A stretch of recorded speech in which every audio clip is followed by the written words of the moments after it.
exclusive episode of Surviving the Survivor. We bring you the best guests in all of true crime. Don't forget to subscribe and smash that like button. Here's your host, Emmy Award-winning broadcaster, Joel Waldman. What's up, STS Nation? Welcome to Surviving the Survivor. It is the show that brings you the very best guests in all of true crime on trending criminal cases. There is no bigger case in America right now than Sean Diddy Combs versus the United States government.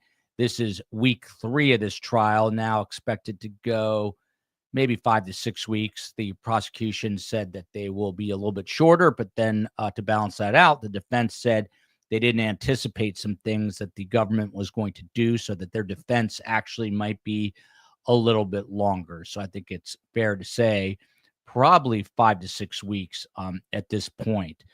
Today, another really difficult day to kind of watch and listen to this testimony through different reporting outlets. But the gist of it is, after Sean Diddy Combs' stylist got off the stand this morning, his name was Deontay Nash, a woman who was Sean Combs' assistant for many years. She was using a pseudonym today, Mia, M-I-A. She described a very disturbing world of control, of abuse, and ultimately fear inside of Sean Diddy Combs' inner circle, including claims that he had slammed Cassie Ventura's head into a bed frame, which left her bleeding. And then Sean Diddy Combs, being the coward that he is, basically demanded that Mia find her a plastic surgeon and that she lie and say that it was because she was drunk and fell.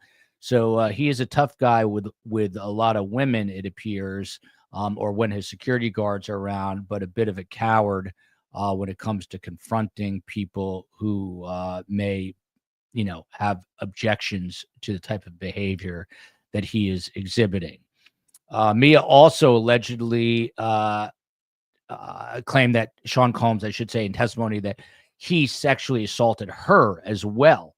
And he painted a picture of a man who rules through intimidation and manipulation. So Best Nancy is hitting the nail on the head with the "what a monster" comment.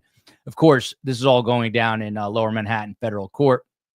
And typically I've been giving you guys midday updates, but today I had my son's little birthday at his school, and family first. So I went and did that, and now giving you a recap of the full day, which maybe moving on forward, we'll do full day recaps at 5 as opposed to the noon. Let me know what you think of that plan of action. So again, he is facing charges of conspiracy through racketeering, sex trafficking by force, fraud, or coercion, transportation for prostitution, and if convicted on these charges, he will face potentially life in prison. So court convened around 8:45 this morning, and there's always some business to attend to.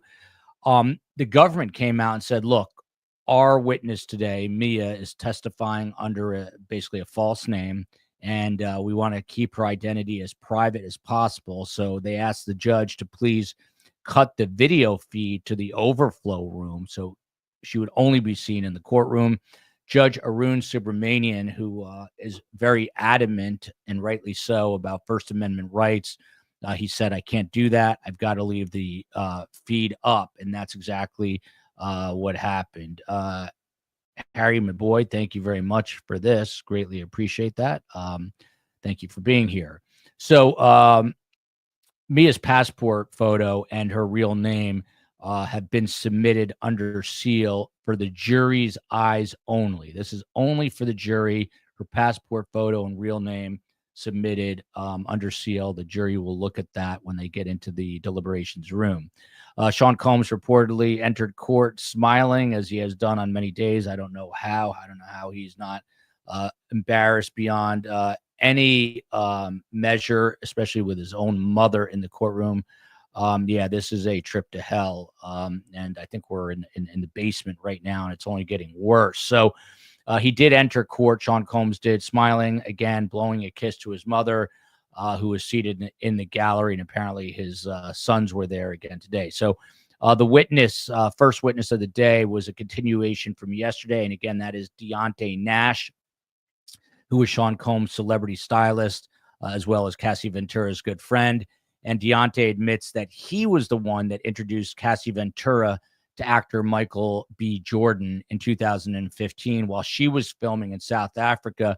And he's made the gallery laugh a few times. And when asked why he would set her up, he said, and I quote, "He fine, she fine. I mean, why not? He fine, she fine." So there you go. And that's why I decided to set him up. The defense suggested that Deontay Nash helped her break away from Combs, and Nash clarified that they were already broken up. Texts between Deontay and Sean Combs were shown to the jury today. Diddy texting Deontay saying, in reference to Cassie Ventura, "Make sure," this is a direct quote here, "make sure she's all right. If she ever needs me, call me." And then switches to, "Damn, wake her up. I'm concerned." Unclear exactly what the circumstances surrounding that were.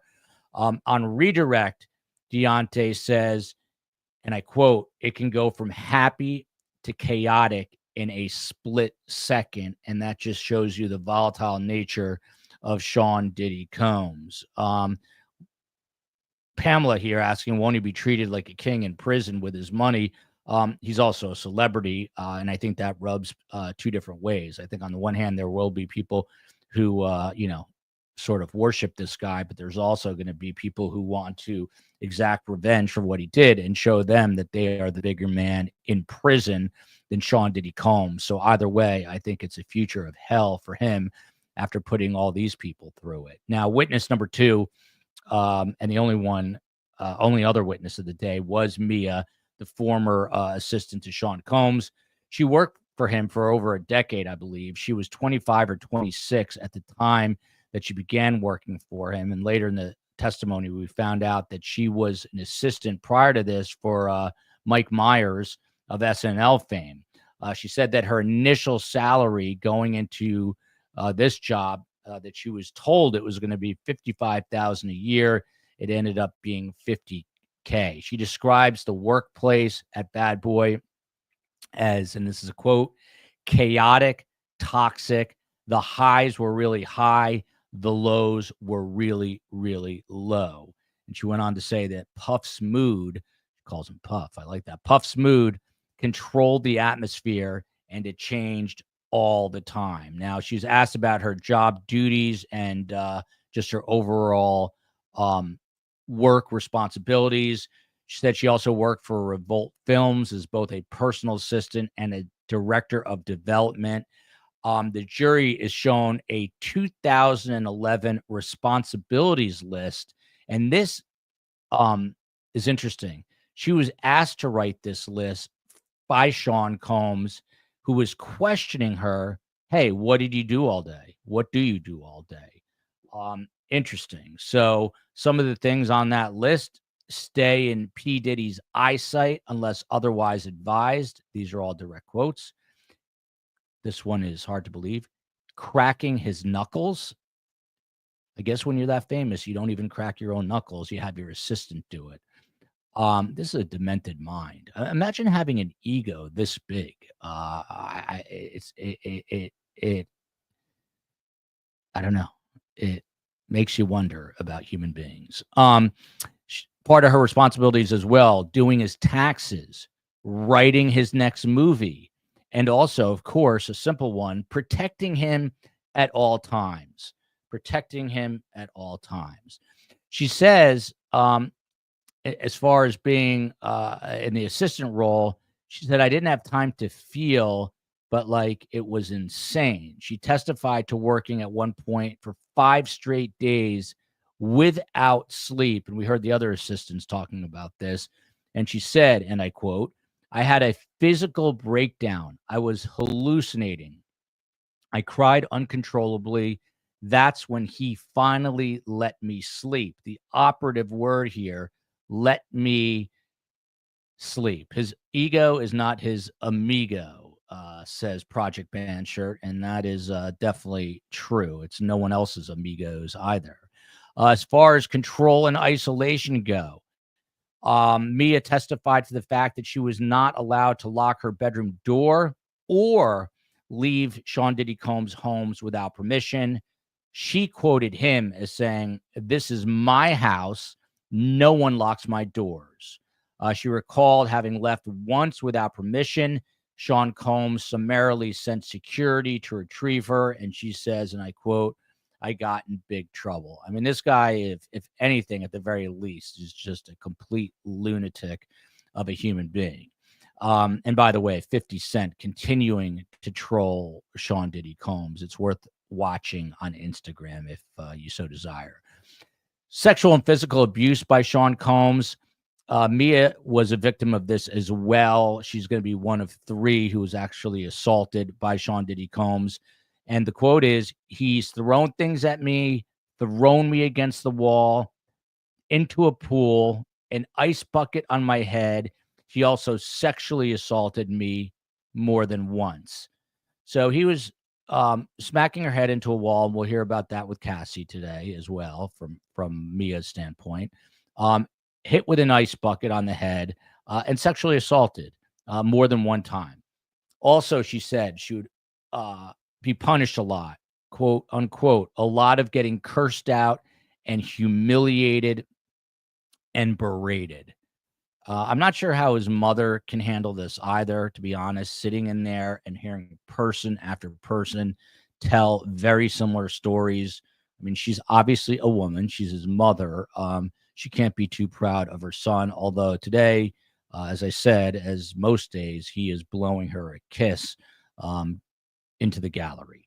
So she talks about the first incident, Mia does, of being assaulted by Sean Diddy Combs. And she said it happened at the Plaza Hotel in New York City. And it was during Sean Diddy Combs' 40th birthday celebration party back in 2009. Mia said she had 2 drinks that affected her memory and balance more than normal. And we go to all these civil lawsuits. And what do we hear? People felt like they were drugged. Well, here we go. She had 2 drinks that affected her memory and balance more than normal. And then she testifies, again, a quote here, "He approached me in the penthouse and sexually assaulted me. I woke up in a chair the next morning." Initially, she said she rationalized it by saying, "I thought it would never happen again. He was so drunk. I would never tell anybody. It was probably a huge accident. He probably wouldn't remember that." Little did she know at that time, and she's brave for coming forward, that this was an absolute pattern, psychotic pattern here, sociopathic pattern here from Sean Diddy Combs. Subsequent assaults against Mia. She said that Sean Combs later assaulted her a bunch more times at his Los Angeles home on a private plane. At this point, Mia breaks down, which she did multiple times on the stand today, as she described it. When asked if she ever said no to Sean Diddy Combs, she said, "I couldn't tell him no about a sandwich," showing his power. She said, "I knew his power and his control over me.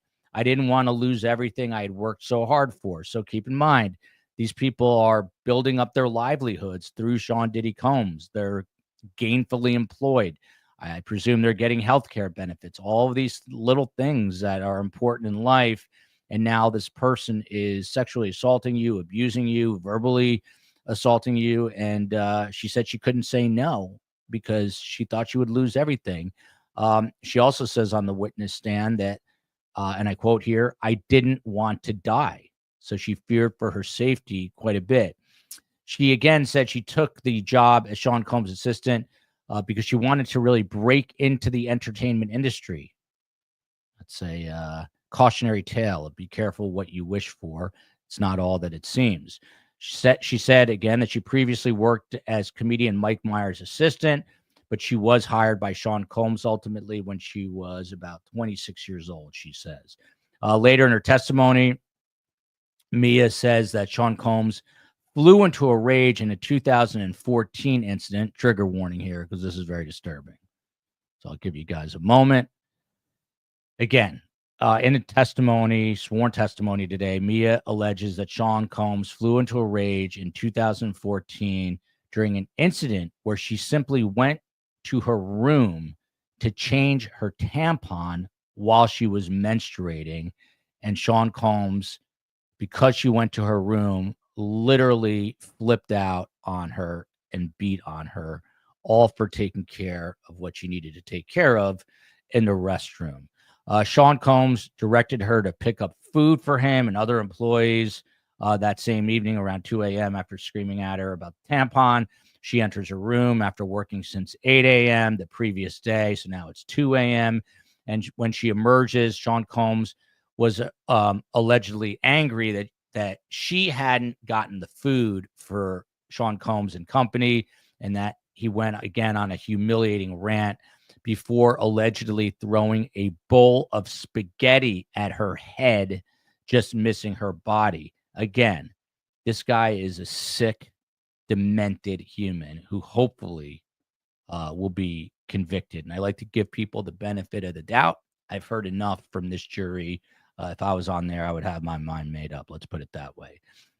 She also talks about a time where Diddy forces Mia to take ketamine. And you'll recall when Cassie Ventura was on the stand, he liked her to take ketamine as well. She recalls a trip to a festival known as Burning Man, which we heard Cassie talking about, which happens in the Nevada desert. She claimed Combs set up, quote unquote, 3 plates of drugs, and it was a guessing game. Another normal activity. It was a drug guessing game that involved cocaine, MDMA, and ketamine. She says that she was really nervous when it was her turn to guess because she did not want to take ketamine, but Puff, quote unquote, wouldn't let it go. At first, he was joking. His tone, however, she says, started to change, like I was going to mess up the whole vibe, she testified.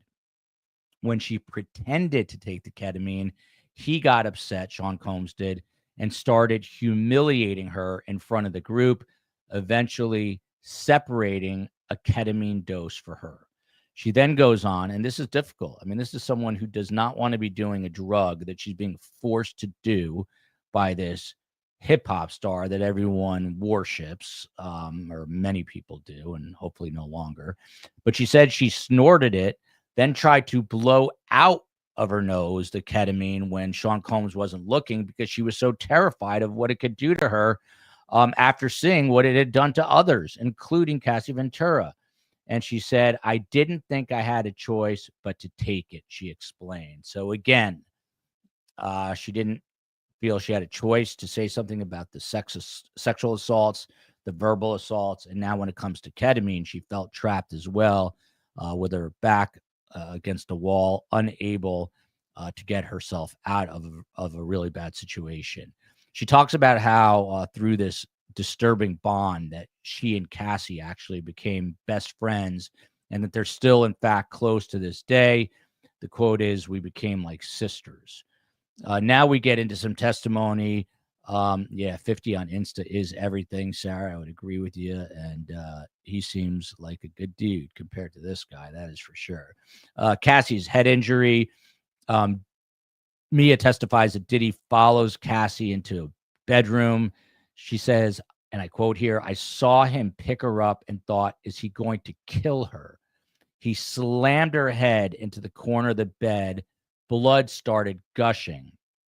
This is when Diddy orders Mia to call a plastic surgeon and lie. And the quote is, say she fell because she was drunk. Mia's reaction, she says, and I quote, his eyes, meaning Sean Combs, turned black. There was no getting through. He looked through me. That's when I realized the severe danger we were actually in. So it was this moment in time when Cassie's head gets slammed into the corner of a bed. Cassie Ventura reliving that awful story as well. I agree with Diane. He is a disgusting human being. Whatever is way worse than disgusting fits also. She now gets to this party that we heard of previously in other testimony, and that has to do with a party at Prince's house. We all know Prince. So he is deciding to give a performance in his home in Los Angeles. Cassie and Mia testifies that they snuck out to attend Prince's party after Sean Diddy Combs said he was going to be with his kids that night. Diddy apparently spots them. According to Mia, he caught Cass and had her on the ground, her testimony states. He started attacking her. It was so bad that Prince's own security team had to intervene. The next day, Mia is suspended without pay for what else? Insubordination. That's what we call cojones or chutzpah, or rhymes with walls and starts with a B. This guy is just crazy. I don't know what else to say or how many times I could say it. We go to an incident inside of Cassie Ventura's house, which had also been previously testified to by other witnesses, including Cassie Ventura. This is while both Mia and Deontay Nash helped Cassie pack for a trip. Diddy storms in, according to the testimony, and the quote is, "Have you been drinking?" Combs yells. He threw her to the ground, Cassie. I jumped on his back. That's what Mia did. And he threw me into a wall. So this is, if it wasn't so disturbing, would be like a scene out of like a Three Stooges movie, right? I mean, Sean Combs barges in. He's screaming and throwing Cassie to the ground. Mia, trying to help her friend, literally jumps on Sean Diddy Combs' back, and he throws her into a wall. And again, talks about, underscores how much quote unquote real danger they were in being around this guy. First signs of violence ever was at the LA home. Mia said she heard thuds upstairs and saw suitcases flying over the balcony. At this point, she said she found Cassie Ventura hiding behind a bush, crying and shaking. And the quote is, she had the most terrified look in her eyes, which just gave me goosebumps because it corroborates everything Cassie is saying. But just imagine what Cassie Ventura went through. And now she's going through it publicly, literally beaten up by this guy. One Up says a beast, whatever is worse than a beast. Candy Temple says morally bankrupt. It's just one thing is worse than the next. This guy, when he gets to prison, trust me, there are going to be people in that prison.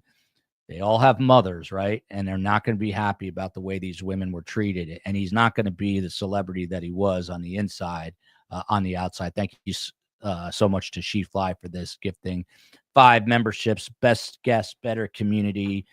Thank you. Copper Horse saying, what a cruel creature. What a sick bastard this guy is.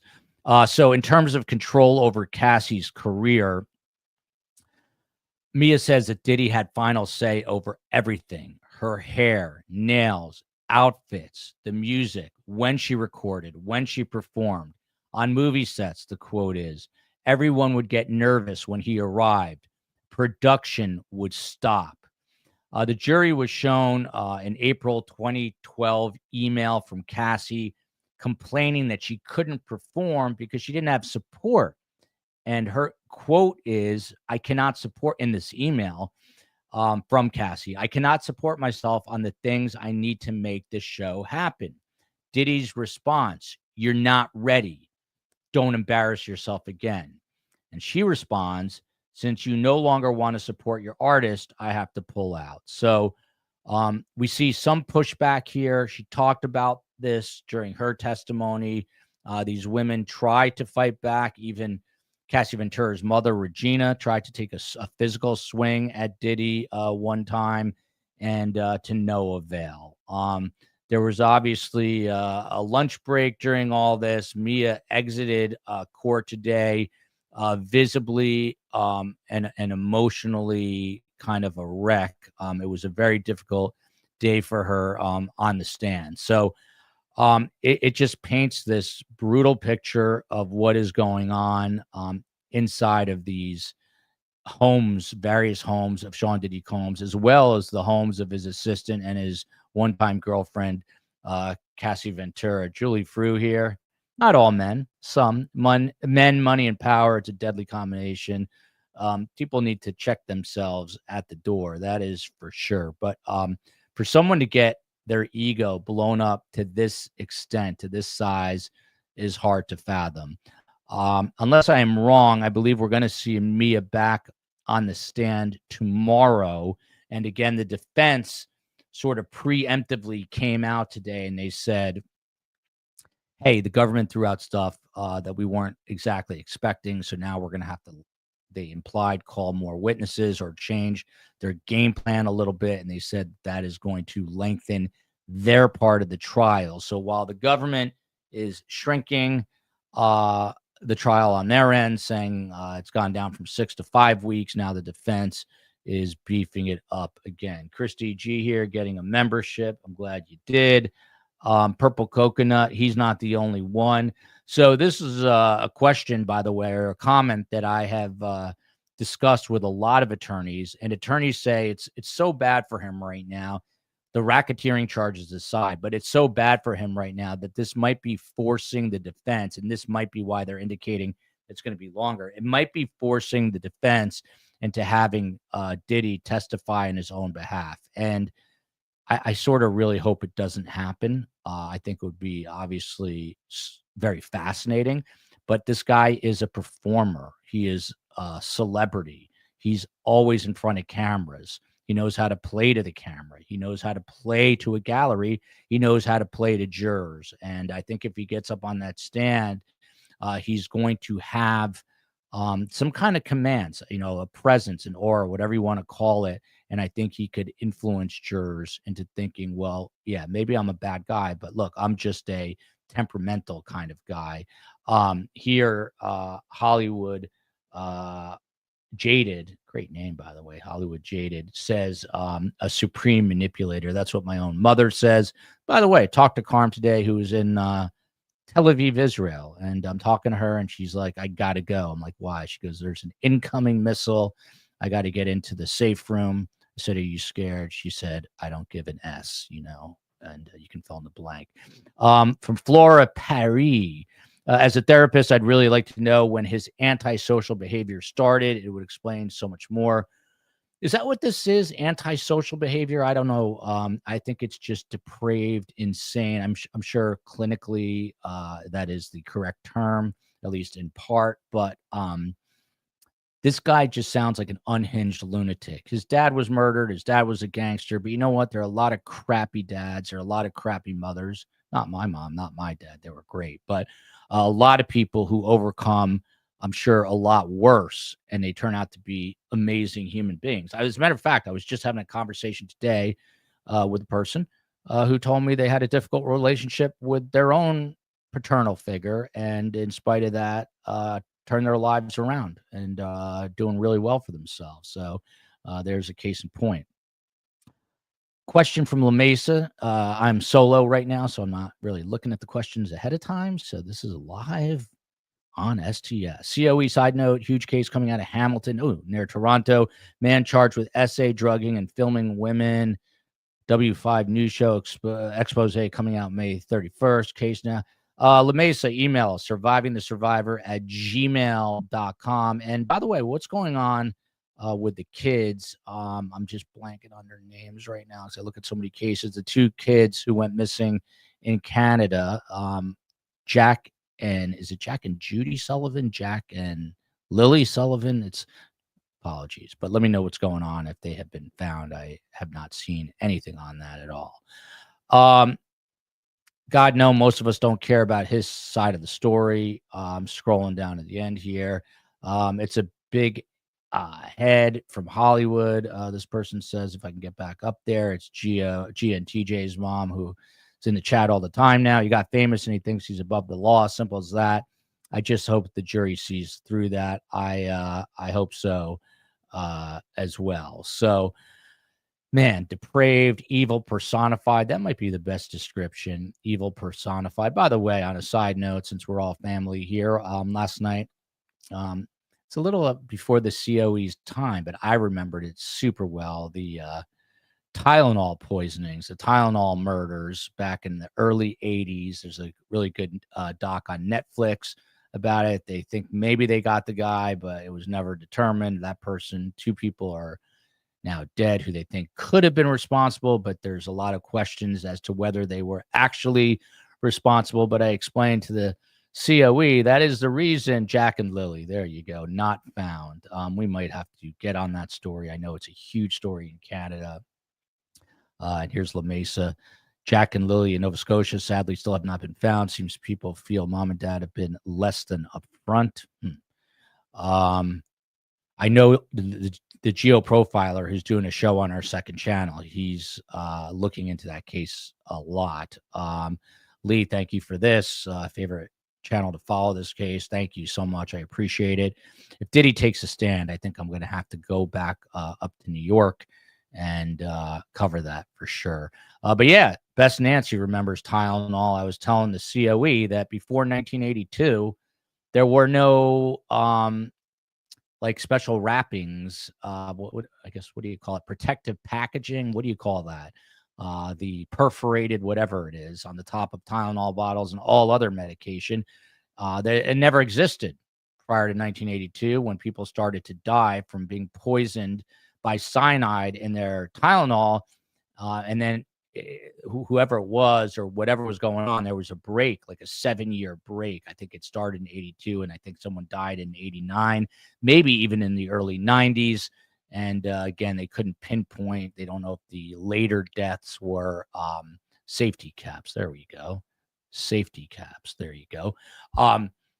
But no one knows if it was a copycat later on, if it was the same person. It's a mystery. I think that whomever was doing it took to their death. I don't think I can handle another Lori Vallow Daybell trial. Emmy, when does, let me know when that starts. I know that's coming up in a couple of days. There's a lot behind the scenes that goes into streaming a trial. And by the way, we were talking about doing the first date murder trial. This guy, Maxwell Anderson, accused in the murder of Sade Robinson, 19, after a first date. We didn't get a lot of feedback on that to do it, so we've opted not to do it, but I'm going to follow that story. That's another seemingly demented individual who decided it would be a good idea to kill and then dismember a woman. And then, someone finds her body, and the details I'm not going to go into, but he dismembered other parts of her body that you wouldn't think a human being would dismember, but he did. And those parts, that part has never been found along with her head. Very disturbing, very, very disturbing. Justice for Sade for sure. Tamper-proof, I guess, is the best way to say it. Jury selection's going on for Lori right now. So I'll talk to COE. Do you guys want yet another Lori Vallow Daybell trial? Let me know. Email us, survivingthesurvivor@gmail. What's up, Wesley John Holmes, an Aussie living in Tokyo? The Brooks Howe trial I really wanted to cover, but apparently it's not being televised. Dorothy J., I know the trial that's happening right now that's related is not being televised. Do you know if the Brooks Howe trial is being televised? While I await that answer, once again, Donna Adelson's now, I guess, appellate attorney. And I'm going to have to ask Tim about this because, to be totally honest, I didn't even realize how does she have an appellate attorney while she hasn't even been tried yet? I don't know, but I guess she has one. And obviously, I'm not an attorney, but tonight at 7, they have filed another motion to basically have Judge Everett removed from the case, and they're making some pretty serious allegations against him. So the drama there is building as well, and we're going to do a show at 7 on that. By the way, impromptu poll, neither here nor there, but it is May 29th. And at the end of every month, you got to take care of the bills. Do you guys do all your, no cameras, Diddy live? Oh, thank you, Lee. That's very sweet. And I'll let you know. I don't know if he testifies, I'm going to go, I believe. But Brooks Howe, no cameras in the courtroom. And now my ADHD has gotten the best of me because I just forgot what I was going to ask when I was just going to ask what I was going to ask, but it'll come back to me. It had to do with Donna Adelson, I think. But we are going to do a show. This is how I feel. Lord, please, no more Daybell on my screen. I mean, we already know that she is going to be found guilty again, and she's going to go crazy again. Donna is Lori in 20 years, and maybe Donna's not making it 20 more years. The Alexander brothers trial will be crazy. For those who do not know, they are three brothers, one set of twins, all from about less than a mile from where I'm sitting. That's where they grew up in Miami. They are accused of Diddy-esque crimes against more than 60 accusers who have come forward. They are in the same place as Diddy, the MDC Brooklyn, and they are going to be going on trial in January of this year. And that there is a connection to, because I know a lot of people that actually grew up with them. I'm almost certainly going to cover that from New York, although that too is a federal case. Is that one going to be federal? Yeah, it is going to be federal. I have to double check that. But there will be no cameras. And even if it was state in New York City or New York State, there are no cameras. So what's going on with that? You've got to, oh yeah, my poll. What was my, bills. I was talking about bills. Here's my, it's not that easy to tell all these facts and then also talk and then also remember what you're talking about. But anyway, it's the 29th. I got to stick around after the show tonight to pay bills. Do you guys just automate? I mean, obviously, it took me about 20 years, but I eventually got to online banking, and I do my banking online, but I have to go through everything, and I'm so disorganized. Do other people sit down is my question here. Do other people sit down to pay their monthly bills, or do you just have computers, AI, whatever it is, handle your bills, or do you old school it and look at everything? And I do look at everything, but I'm incredibly disorganized.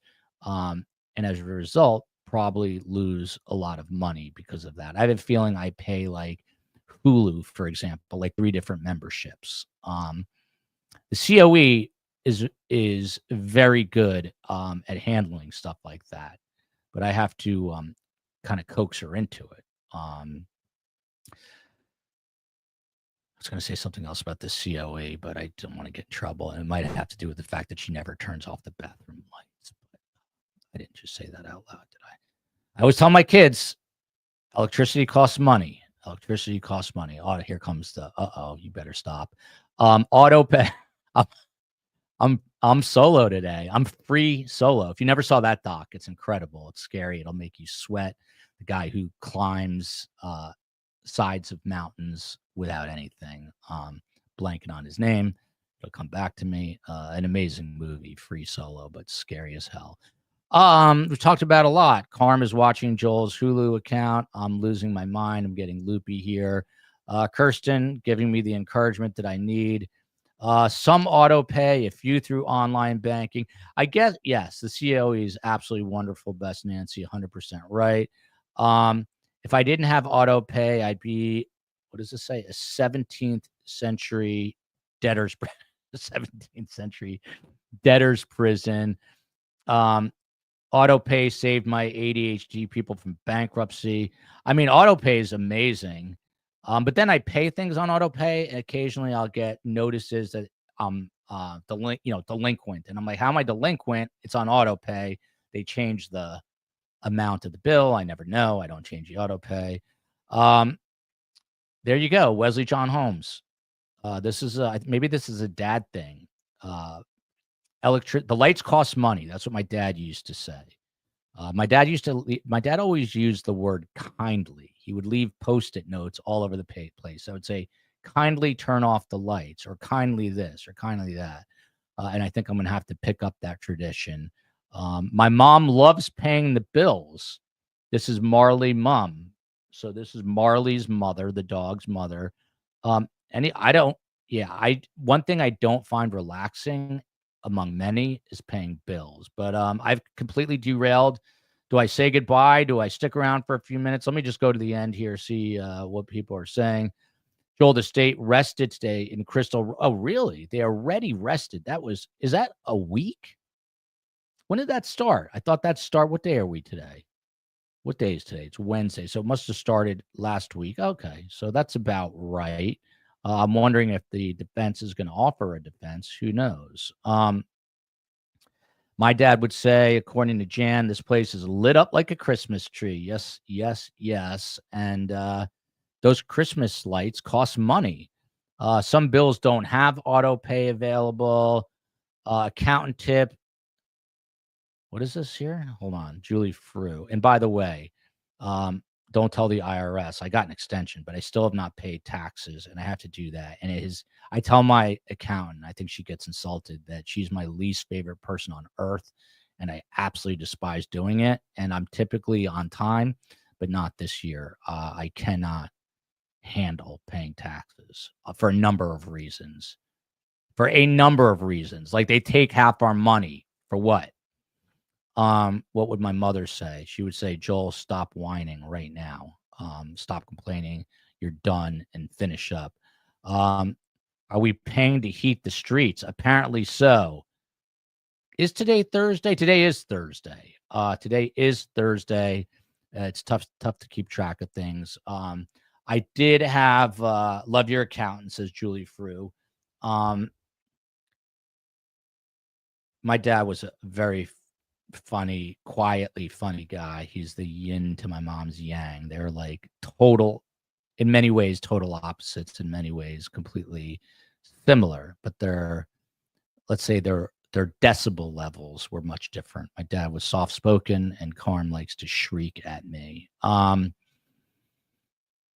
3 defense witnesses left for the Crystal Rogers first trial. And there we go. Becky Ireland just popping in. Hello to Becky. Elena here. Elena, I haven't seen you in a long time, right? But you used to be here quite a bit. Just a little contribution. That's sweet. That's not why I'm talking about the Bills, but thank you. That's very, very kind of you. This is funny from Project Band Shirt. So after I left Fox and we left DC, we moved to LA because that's where the COE is from. I could not believe the amount my electric bills and my water bills were in Los Angeles. It was insane. I'm talking like 5 times what I pay in Florida, which makes me understand why some people are leaving California. And the tax rate there is absolutely crazy. In Florida, there's no state income tax, even though I never understand how that's possible, because I feel like I get taxed on everything. Just don't know exactly what I'm getting taxed on. I agree, Joel. Why should we have to pay taxes? I'm a rebel. I don't even like to get my car inspected. I don't do it until I have to. You're like a sovereign citizen. That's what I should become next, a sovereign citizen. Is the FBI going to knock on my door now? I have no idea. Best Nancy says in California, it is still insane. That's pretty small you got there, Best Nancy. I think that's a new photo. I like it. Very nice. Electric, I feel better now. I thought you were going to say it was free in Canada, but electric and water bills in Canada are also insane. All right, guys. I don't know. I have nothing else to say other than we are coming back at 7, and Tim Jansen's going to be here. It's now like summertime, so trying to get people together is next to impossible. But I think we've got 1 or 2 or 3 to come on. Joe Patuto has something happening, but I wanted to get her take on this because Donna is getting they're getting personal with Judge Everett, and I don't know how that's going to play. Tim is also working on something that he may or may not be able to talk about tonight. I don't know yet, but it's somewhat interesting. And it sort of has to do with this motion. So how about that for a tease? Any updates on the Idaho 4 trial? Nothing that I've seen other than Ann Taylor, the public defender for Brian Kohberger, is now asking for more time in light of that Dateline episode. I don't think she's going to get it. I've talked to attorneys that don't think they're going to get it, that they're going to get it either. So, well, we're going to see how it plays out. I am planning to be out there for the first week of the trial and hoping to do some collaboration with certain people, which I will fill you in on once it's a done deal, that is going to make our Brian Kohberger coverage the best. The best. I don't want to sound like not political. I don't want to sound like Donald Trump, but it will be the best coverage if I'm able to pull off what I'm trying to pull off here. It came out that, yeah, I saw this, that Brooke Houck's mother and brother are also under investigation. Rosemary H is the new Donna A. There's a lot, too many Donnas out there. Water is like gold here in California. The weather makes up for it all. That is true. This is Jan Baker. This is warms my heart. I've shared STS with all my family all over the world, Jamaica, New Zealand, and the UK. And for that, I am grateful. I always tell everyone that is the best gift you can give us is to share, I'm out of breath now, this show with a friend. That is absolutely the best thing. If you want to hit like and subscribe, that is also beautiful. If you want to read a book about my beautiful mother that will change your life, same title as the podcast. And it's available on Audible, where you can hear my mother literally yelling at me. So that's out there too. Going to get back on, not with you guys, because I don't want to annoy you beyond any measure, but I am going to, good night, Purple Coconut, but I am going to get back on doing some book tour stuff because I want my mom's story out there. I want people to know what she went through and how she's overcome so much. Thank you to Becky Ireland. STS always has the best coverage and a bit of a lunatic host, not lunatic like Diddy, but, like ADHD Joel. And with that, I will bid you farewell. I'm going to be back in an hour and 13 minutes to be precise. And we are going, thank you so much. Look at this from Willow Wren, loving you in Carm's book, Joel. Thank you. Tony, you're late, but you can get back in at 7. We are doing, this is why I say, by the way, I love this space. Best guest, better community. Mary, love you right back. I'm going to be here at 7. Tim Jansen by my side, and who knows who else. We're going to discuss Donna, and we're going to take a ton of your questions about the mess that is the Adelsons. Just give Cassie and Mia, who's going under a pseudonym, some thought today. The horrific stuff that they were put through this demon monster that appears to be Sean Diddy Combs. See you at 7 o'clock. Love you, America. We will see you soon. Love you, New York City.